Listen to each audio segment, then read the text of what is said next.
Look, it was a little bit, as I said, I had in my head that, take your time, find the right property. Once we looked at what our borrowing capacity was, we're like, okay, we've got this, let's go have a look at a few open homes, just get an idea for what we both wanted. Like, we were happy to look at apartments, houses, anything really. We just had our kind of regions. Yeah. We did one day of open homes on a Saturday. We lined up about 6. And it was the last house that we saw that day on the first day of looking that we just fell in love and put in an offer, and it was approved within 10 minutes. And then, Amazing. it would happen in one day. You're listening to Property Investor Tales, stories from the front yard.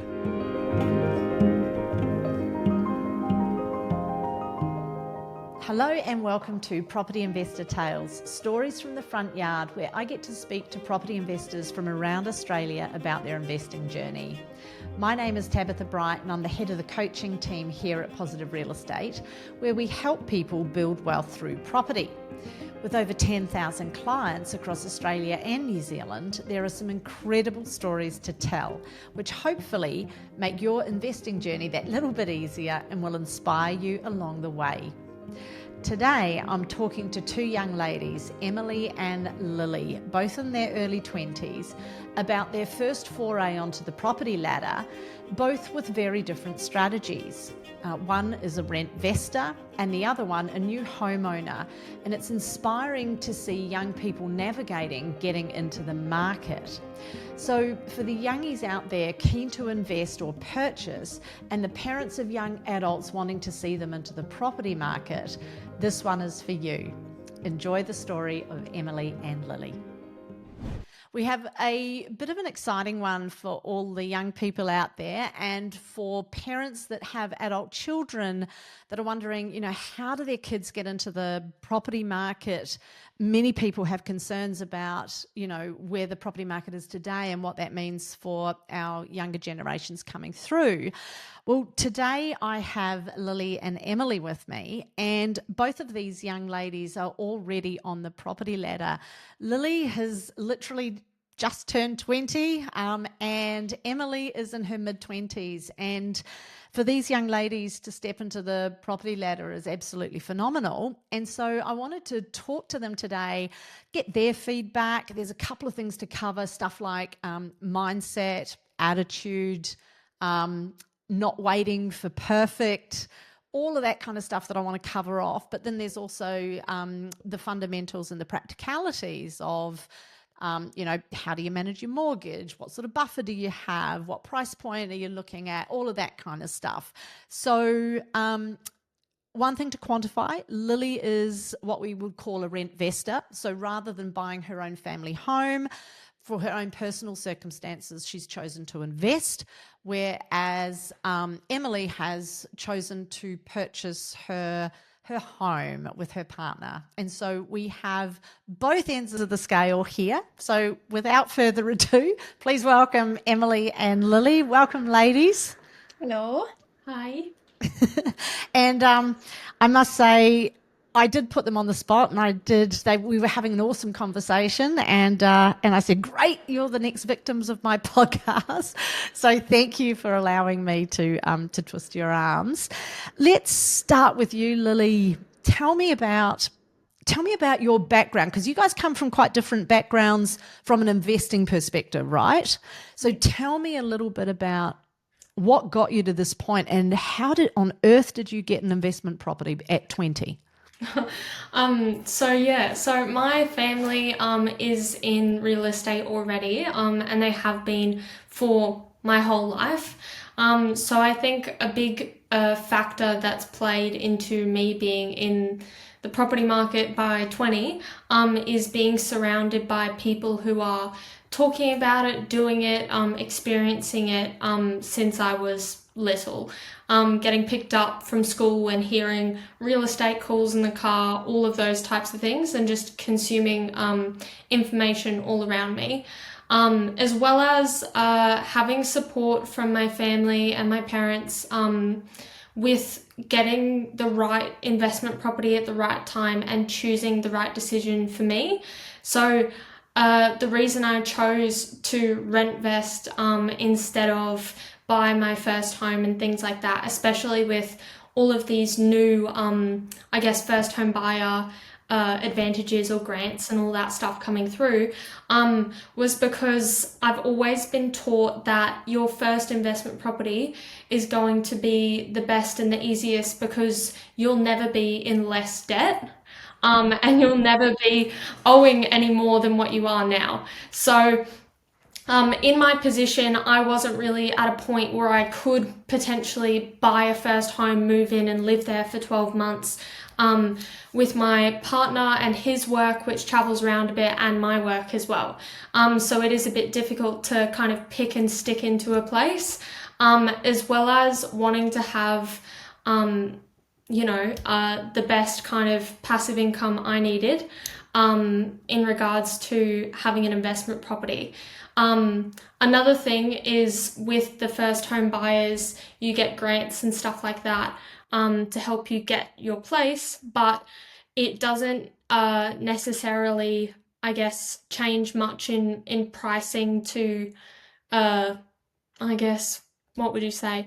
The comparison of the cost that you get discounted versus the sacrifice you have to make in order to do that. So even though first home buyer grants and all of that would have definitely helped make things easier, it didn't outweigh the advantages that I would get from having an investment property. And what are some of the advantages of having an investment property? So obviously it might help with your tax a bit. It gives you, what I'm hearing from you, and correct me if I've missed anything, is that it's given you flexibility because you and your partner both travel. He can be anywhere in Australia at any given time, can't he? Like he can be moved to a different location, and you travel a lot for work. So picking somewhere to put a stake in the ground and say, this is my home and this is where I'm going to stay is harder. What else was there anything else that was of particular note for you? I guess I'd say another thing is not buying near where I live or where I currently am. My investment property that finishes off the plan start of next year is in Melbourne, Victoria. Now, I haven't gone to the site or anything, but I'm sure that it's great. I get all the updates and everything like that, but I know from my family that you don't always need to buy next door because it's not always the best place to buy. Even though when you're getting into the market, it can be easy to want to see the property and want to know where it is and the area and the location, the neighbors, all that stuff. It doesn't necessarily work out always for having stuff. So when this opportunity came up for me, the price was basically non-negotiable. It was, I have to, especially with the market at the time, there was probably nothing cheaper in regards to getting an investment property, which really helped seal the deal, as well as having the support and guidance to get into that and put down a deposit through my family and their knowledge of everything that was going on, I guess. Yeah, and so I'll just clarify a couple of things there. So you've bought in a blue chip area in Melbourne, in an off the plan boutique complex. So it's not a large development, it's a boutique complex. Lily has got a lot of confidence purchasing this way because her family has been involved. You've seen a lot of people transact in this manner and get great results. Sometimes there can be a lot of preconceived ideas around off the plan and buying apartments, but if you look at the latest statistics for a market, aka Brisbane, that has had a really good run, you'll see that one of the biggest performers is actually the apartment market. And what we have to be careful of is that we don't have an all-consuming rule that says buying apartments is bad and you don't get the same capital growth, because the latest statistics from Dr. Andrew Wilson, who is independent of Positive Real Estate, has a PhD in property economics, so he knows his stuff. He's called on as an expert, has spoke to our clients just this week about what's been happening in the market in 2025, and Brisbane apartments have outperformed capital growth for, or some Brisbane apartments have outperformed capital growth for some of the housing market. So, which is phenomenal, the pace at which they've gone up. And that comes down to a number of things. When our clients, or in this case, Lily's case, buy off the plan apartments, there's a couple of rules that are really important. Your per square metre rate. So when Lily says that she purchased something that was very cheap in the market, she doesn't mean a cheap product. She means her cost per square metre was very, very reasonable, because then we know that if she's paying a certain amount per square metre, that there is room for capital growth in that. If she was already paying 13,000, 14,000 a square metre, then that would have been a different story, and it wouldn't have been something that she chose to go into. And it's a tightly held A-class blue chip property market, sorry, I should say, in Victoria that is going to get good capital growth. So congratulations on your purchase. Thank you. One more thing to state, off the plan is useful, particularly if you don't have a lot of deposit funds, because if you're confident in your budgeting and your savings capacity, you can put down your deposit and then take the time over the next 2 or 3 years to save your stamp duty, save your buffer. And that can be a really useful strategy, rather than having to wait 2 or 3 years, be out of the market and miss potential capital growth over this period. So Lily, before I talk to Em, tell me, how did you go about with your deposit funds? So with my deposit, I had already saved up a little bit of money. When did I even put down the deposit? I think I was 18 or 19, or freshly 19. So it was a year or two ago. I'm nearly 21, so it was a while ago. But I'd only been in, I guess I'd say, a proper adult job for only a year. So saving up through, I guess, school and everything like that, there's always that amount, but it goes towards other things like buying a car and like buying clothes or whatever else stuff you want to do. And then having a job for a little bit, and being able to have a consistent income salary that I was able to save up. So I contributed around, I think, maybe 30% to the deposit.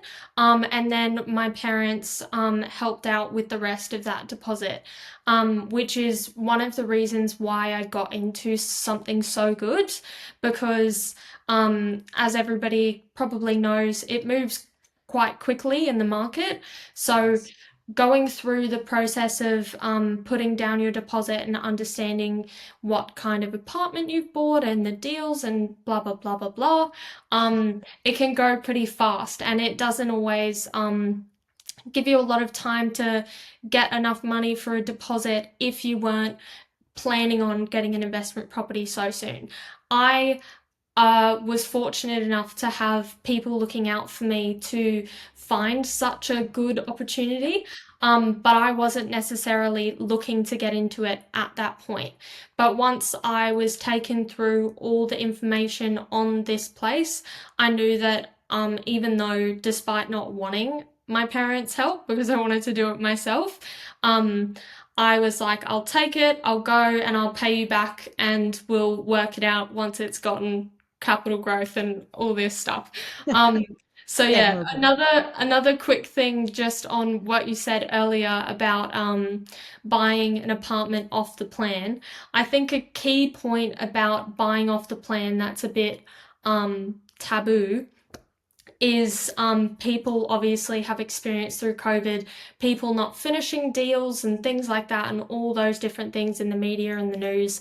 But I think what an important thing is when you're doing that for the first time is to understand what you're signing off on. So the people that are providing that, I know through my family and the people who supported me with this deal that the people who are developing these apartments are very reputable, as well as having the property team take me through all the steps and guidelines of what I'll be updated on, what I'll be doing, paying, etc., and legal support, taking me through the contract and what that means for me and for the builders. So if the builder's got a liability in there for XYZ, I understand where that puts me, and same where that puts the builders, which I think is something really important to understand, because I wouldn't have understood, I guess, why some builders or some developers put in those liabilities if I hadn't been walked through the contract. Yeah. Perfect. So that's a lot to get your head around as a 20-year-old. And this is what 19-year-old at the time. And this is what I would really want to highlight for you guys, because let's take a segue to yourself for a bit. Tell me about your property journey, because yours is a little bit different to Lily's. Your family are not as versed in real estate. They have their home that they have a mortgage on, but tell me a little bit about your background and what got you into property. So yeah, I feel like it's a completely different side to Lily in this instance. But yeah, I grew up not really surrounded by real estate at all. My parents did buy a property way back when I was younger.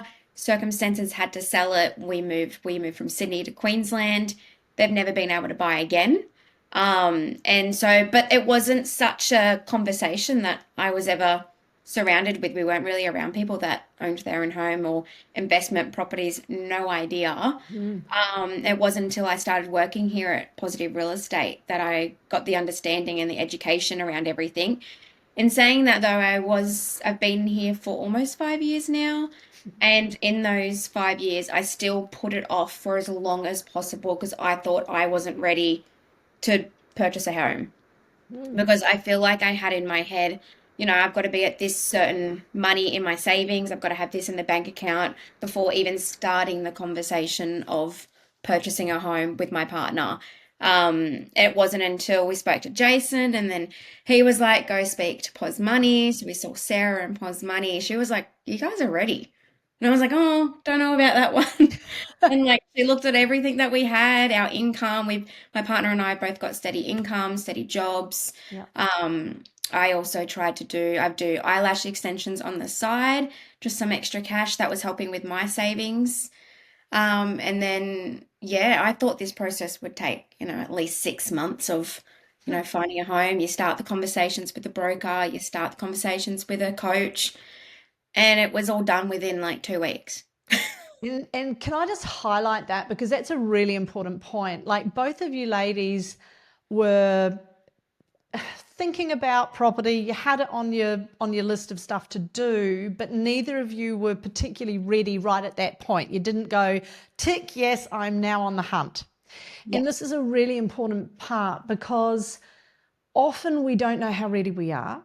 Often I used to sit in front of clients and they'd say, look, I don't think I can do anything right now. And it'd be like, well, let me have a look because our job as coaches is to see where you have opportunity, see what needs to be tidied up, and get you a result. And it is beneficial to you guys to get into the property market as fast as possible. And many of you might have heard me say, like, my grandfather gave me the best advice ever. He said to me, you get into the property market as soon as you can afford to.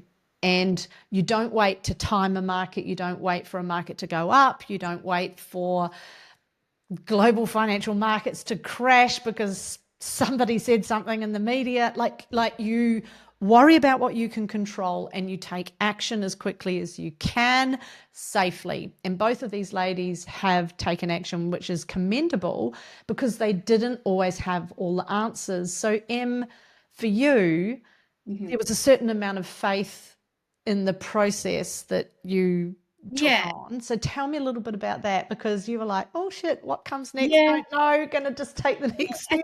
I think that was what I had in my head forever. Like I obviously the goal was to buy our own home, my partner and I to move out and have our own place.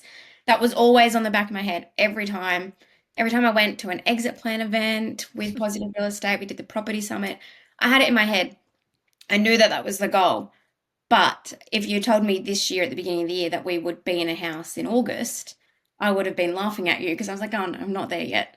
Not there, not ready. It just took the right people and the right team Yeah. to show me that it is possible and I can take that next step and I don't have to have everything else aligned at the same time. And who was your team?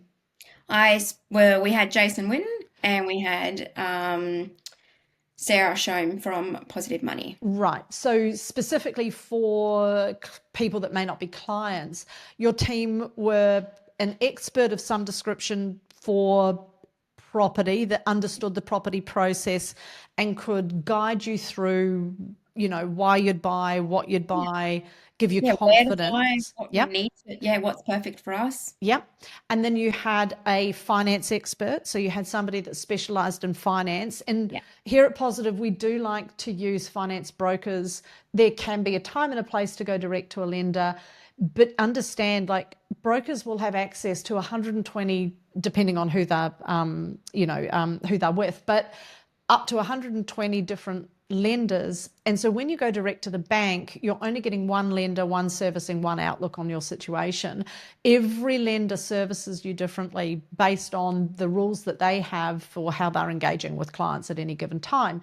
So when you go to a broker, they will have a look at all of the different lenders that you qualify for, what price point, and that can vary greatly. Yes. Did you end up going, Emily, do you mind me asking, with a standard one of the big four banks, or did you go with a smaller lender? I'm not sure what one of the big four banks Oh, were, but we did go with Macquarie Bank. Macquarie, great, Yeah. awesome, yeah. So the major fours are your ANZ, your NAB, yeah. But Macquarie, and just because they're a slightly smaller lender, second, third tiered, doesn't mean that they're not a quality lender. And Macquarie's awesome and often has some great interest rates. So that's awesome. And tell me, how did you go about selecting your property? We look, it was a little bit, as I said, I had in my head that, take your time, find the right property. Once we looked at what our borrowing capacity was, we're like, okay, we've got this, let's go have a look at a few open homes, just get an idea for what we both wanted. Like, we were happy to look at apartments, houses, anything really. We just had Cool. our kind of regions. Yeah. We did one day of open homes on a Saturday. We lined up about six. And it was the last house that we saw that day on the first day of looking that we just fell in love and put in an offer and it was approved within 10 minutes. And then, It's yeah, amazing. it would happen in one day. And I know that there's been lots of people that have been out there looking for months and have not been able to find something that works for them. So that was certainly an awesome result for you. I had a question I was going to ask you, and it's gone completely out of my head. It was, Well, that's what we found. Like a lot of people that we saw at those open homes were like, oh, you don't really have the capacity now to go home and wait and think about what you want to do. Like there's so many people out there trying to buy that yeah. if you like it, just put in and just try. So tell me a little bit about the result because you've had an awesome result so far, haven't you? Yes. So we bought this property. It's a four-bed home. It was built in only 2019, so still fairly new, I feel. Yep. And we bought it for 850 from Yep. memory. And I had a look just literally a week ago on realestate.com just to have a look at the property value because I've got no idea. And it said it gone up already 30K. Then I looked last night and now it's up 72K. That is And we haven't amazing. done anything to the house. We haven't renovated anything. Yeah. Literally just moved in. I'm still got boxes in the wardrobe. Yeah. So, I mean, that's amazing. You're getting maybe a 9% return. I've just done that really quickly in my head, so everyone can calculate the real number. I just went, it's sort of close to 10%. I'll minus a bit off that, but that's an amazing result, Em. And the property market doesn't always deliver when we want it to deliver, but when it does, it's just such a fantastic experience, and I'm so happy that you've had that result. For Lily, I know that the cost per square metre rate in Melbourne has been going up and up and up, and I am confident that you will get a great result in the Melbourne market.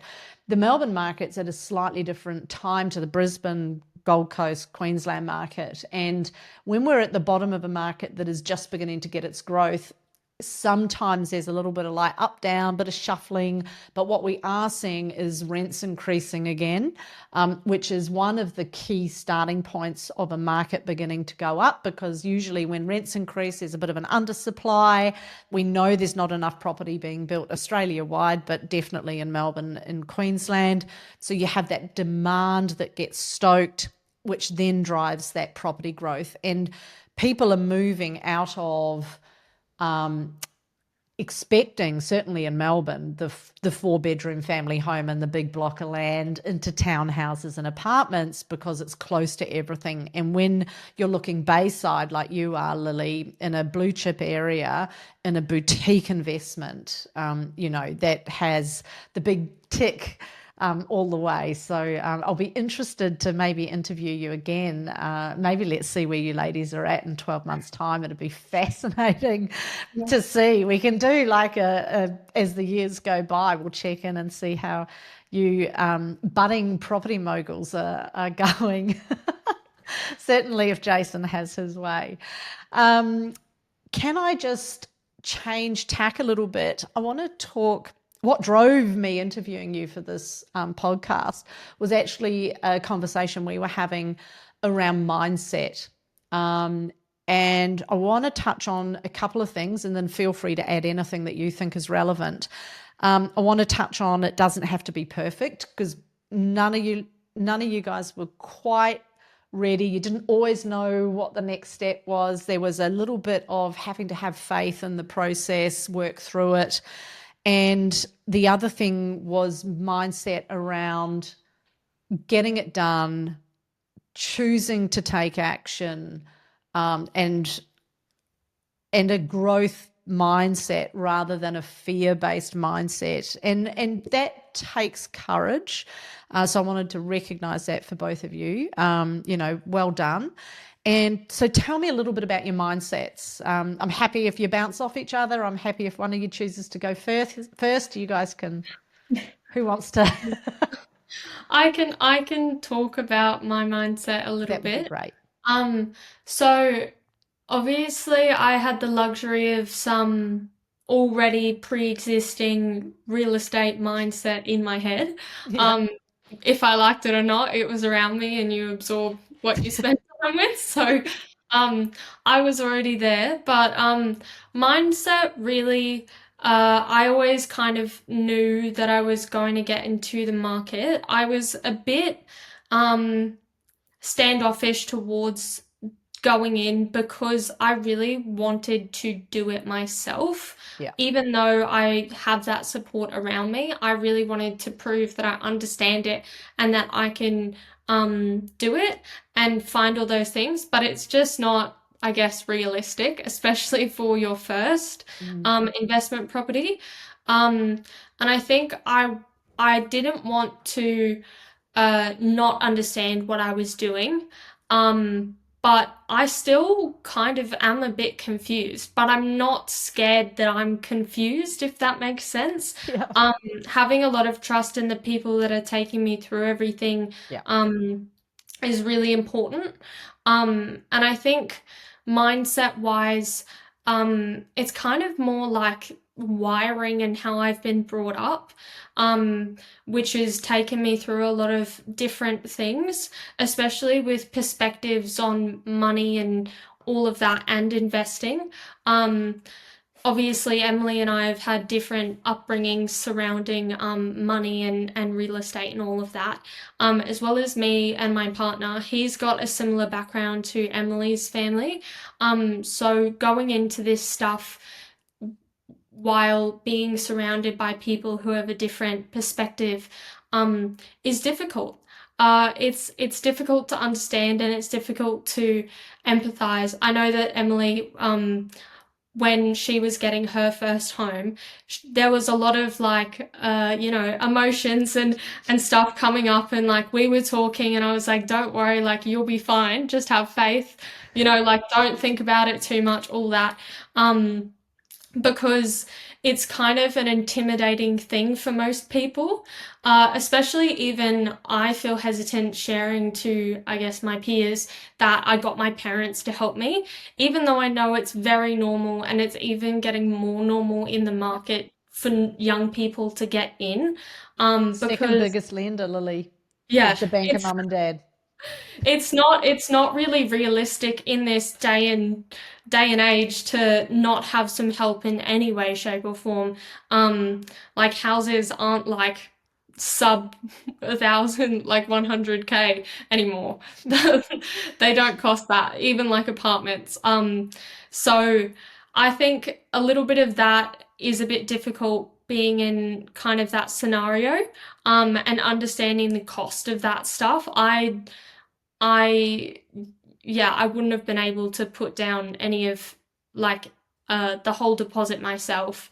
Um and being able to be okay with my parents helping me with that, and also um I guess accepting a deposit amount of money, which some people would just flat out refuse most of the time. Um so yeah, I don't really know what else mindset wise, I guess, Yeah. Emily. How do you deal with the uncertainty and the fear of Mm. doing something like this? Because for a lot of people, even older people, and sometimes particularly older people, because they've got less time to fix a mistake, there can be a lot of fear about getting into the market. How do you guys deal with that? What I'm hearing is that you have a good team behind you. You have people that you trust have got the experience to give you guys guidance, so you're relying on that a fair bit. Yeah. What else? How do you sleep at night and be okay with it? I found it in my scenario, it was really like I really struggle with change and the fear of the unknown and not having yes, I know exactly what's going to happen when I do this. That's what I struggled with a lot. And I think that's why I push it off a lot. And it wasn't until we spoke to the team and also my partner, Dylan, he's really good for that, I feel, in supporting that because he might have had all of those feelings and anxiety, but he didn't show it. I think because I was carrying it enough for both of us. Like as Lily said, that week that we were settling, I was so sick. I think I cried every day to Lily on the phone. I was like, I don't know what's happening. Just because it was the unknown. Nothing bad was happening. It was all really good. Everything was going to plan. There was nothing going wrong at all. It was just the unknown. I think it's good having the support around you for that and not just obviously the professionals as well, but obviously your family and your friends and your partner having that to back you up and just talk through it. Or like my partner does it a lot with me. He's like, what's the worst that can happen? Write it down, talk it out loud. Is it actually that bad? Just with everything. And then it puts it in perspective. And I'm like, oh, yeah, probably not that bad. It'll be fine. It's a great tool. It's an Mm, awesome tool because I saw a stat and I can't remember what they were exactly, but it was something crazy like 80% of what we worry about never happens. And and then what I've found over the years coaching people, because as you guys know, I say it again and again, but just in case this is your first time listening to this podcast, I've been coaching for about 18 years in property investing. So I've had a lot of people that have bought their first property, rent vesting, sometimes their own home, sometimes young people. And for some of the young people, once again, lots and lots of fear involved. But if we quantify that fear and we say, what is it that you're actually concerned about? And they might say, oh, what if I can't, what if I can't make a repayment if I lose my job? Okay, so how much are your repayments a month? Okay, that's $3,000. All right, well, you'll need to have obviously a few months. How long do you think it's going to take you to have a job? To get a job, if you lose your job, 3 months. So let's make sure that you've always got a 9K buffer or a 10K buffer or a 12K buffer, or times that by 5. I ask whatever That's fits for exactly you. what I we always ask my clients, what is your sleep at night factor? Have you guys got, Lily, you probably won't yet because you haven't settled your property. I'm sure you're saving. I know you're good with money. Do you guys have buffers in mind? What is your strategy around managing, like for you, Lily, a period without a tenant, or for you, Em, some uncertainty, or if interest rates go up? How do you guys plan around that? Yeah, we spoke about this actually with our broker in the beginning. My partner and I, we wanted to know what would be comfortable for us. At the moment, we've got a buffer in that account for about if we, for example, if for some reason myself or my partner or both of us weren't working for 3 to 4 months, we'd at least be covered and we wouldn't be worried about it. So Fantastic. we're just adding that up every time. So hopefully that buffer gets longer Yep. and that period is better. But yeah, you never know. You never know what health issues come up. Yep. You never know what's going to happen in the future. So I think just having that safety net there is very important. Awesome. And how about you, Lily? What are your plans to keep yourself safe? So I guess the main thing, uh, if I'm being completely honest, I'm not very worried because of the numbers and predictions and stuff of the area I've bought in. Yeah. So obviously there's always an amount of risk when investing because you're taking on, I guess, the risk and all of that stuff. Yeah. But it's a really great area. There aren't any other apartments in the suburb. It's only houses, Mm. um, which is another factor. It's got an amazing rental yield, and vacancy rate, so really, really low, very, very good. It's a long-term, people live there until they get old and grey area. So like I'm quite confident with all of that Yeah. stuff. But I'm honestly just saving as much as I can going into settlement and going into finance soon. Yeah. There's not much that I can really, I guess, do and or predict just yet because it's off the plan. Yeah. So the closer I get, the clearer it gets, the better I can predict what amount of buffer I might need for that kind of stuff.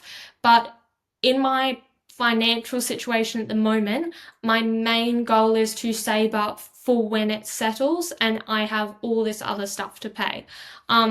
Like stamp duty and, Legal body fees and corporate yeah. fees and water and all that whatever stuff is going to be brand new and set up. I'm saving up for every upfront cost that's coming at me next year, and Perfect. then I'll go from there. But I haven't spoken to the finance team in regards to all of that stuff yet because it's off the plan. So that stuff doesn't really become real or a conversation until a few months out of settlement, and when that's getting fixed and done.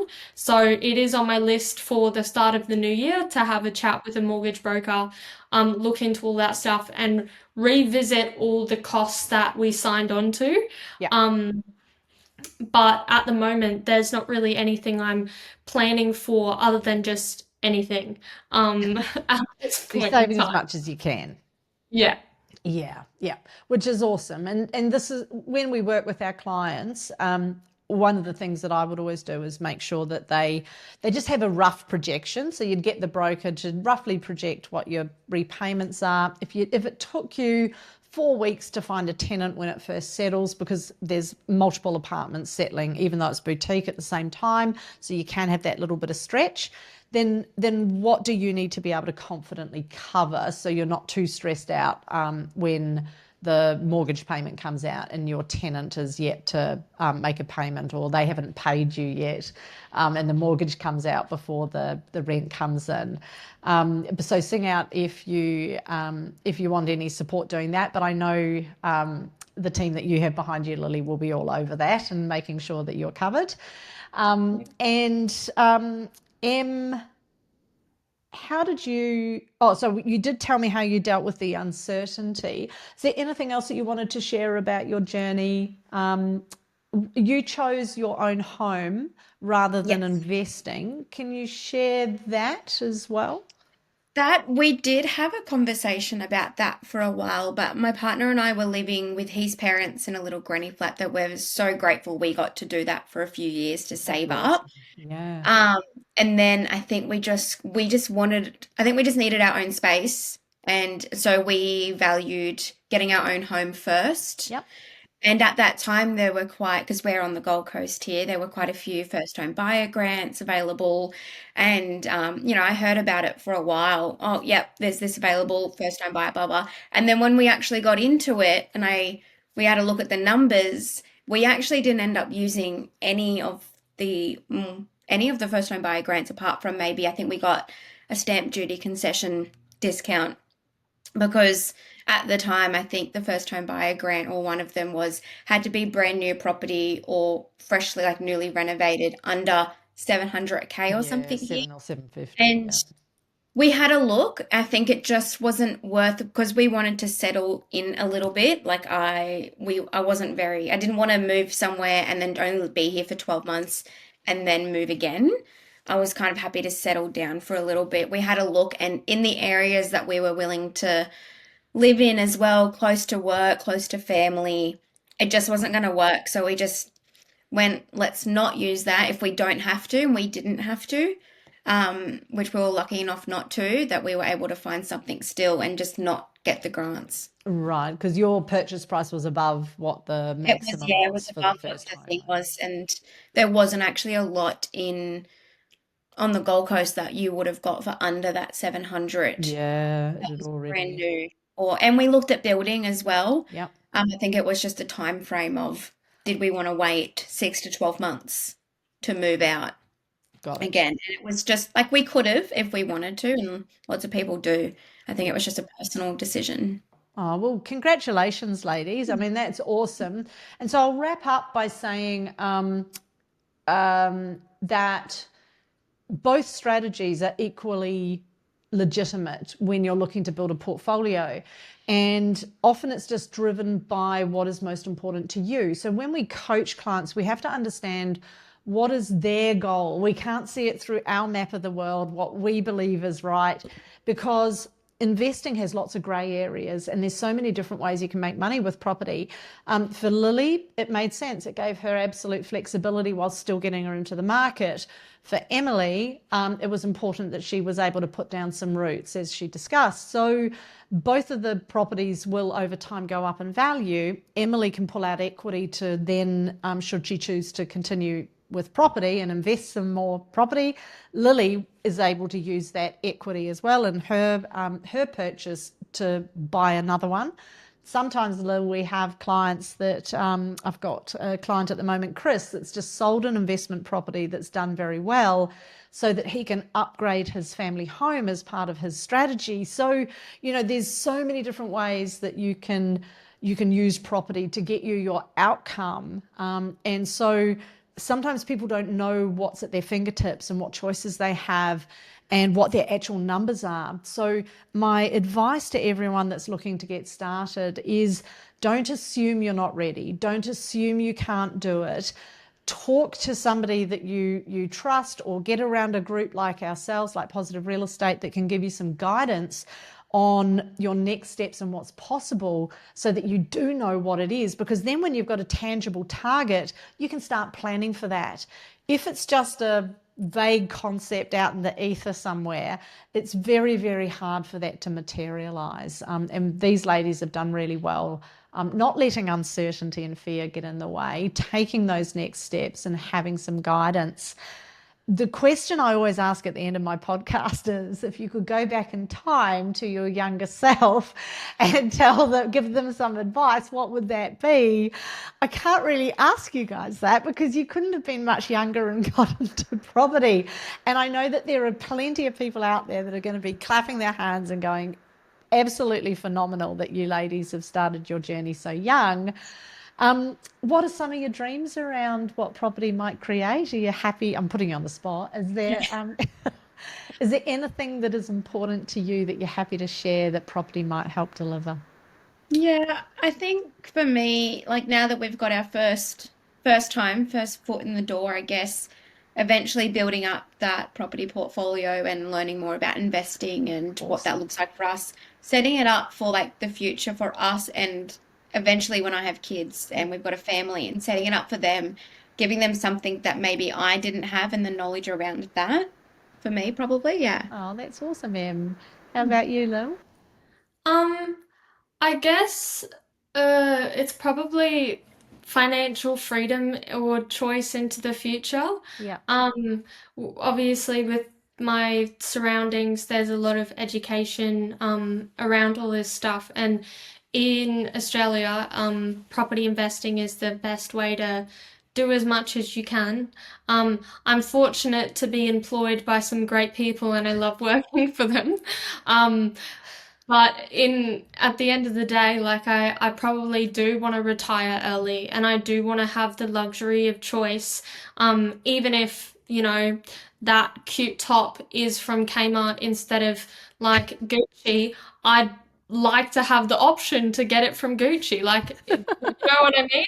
And not limit like experiences. I grew up very fortunate with a family that was able to support multiple extracurriculars, lots of different education, and all of that kind of thing for me as a kid, which gave me a multitude of opportunities and experiences. And I would hate to have to limit that for my family because it's a financial struggle. And I know even through being friends with Emily and other people and hearing my partner's stories and stuff, um, money is such an important thing, and unfortunately, it makes the world go round. It's not something I necessarily am driven and motivated by. It's just not how I've been hardwired.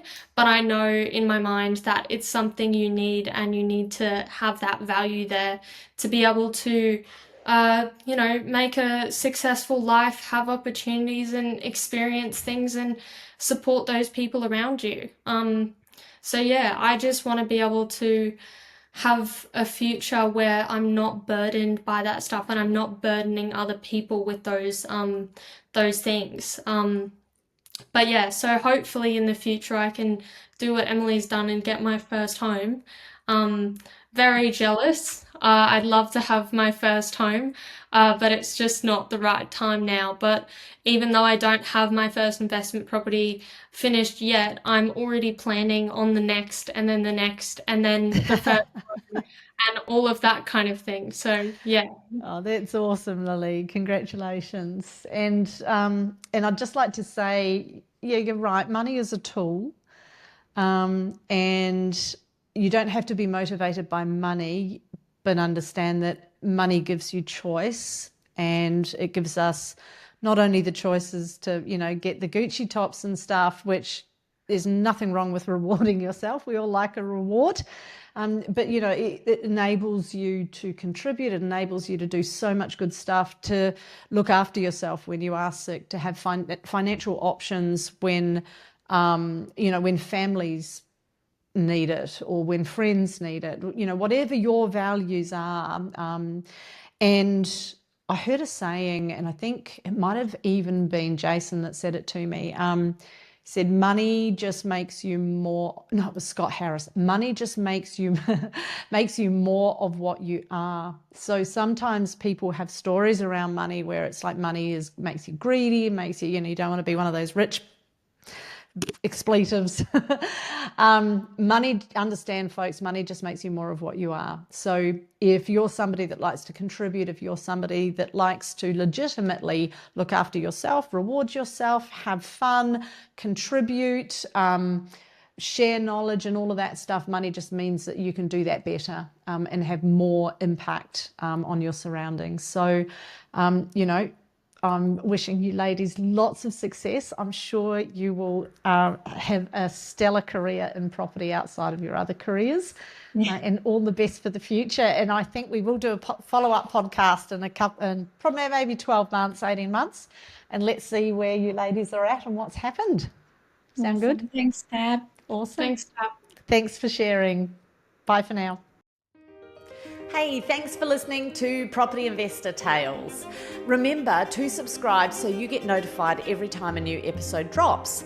As you can guess, I love hearing people's property investor tales. So if you'd like to share yours, then please get in touch with me via email at propertyinvestortales@positivementor.com.au. We would also love your feedback, and I would appreciate a 5-star review over on Apple Podcasts or Spotify. Remember, you can watch all of these podcasts over on YouTube at Positive Mentor or at positivementor.com.au. Until then, take care, happy investing, and bye for now.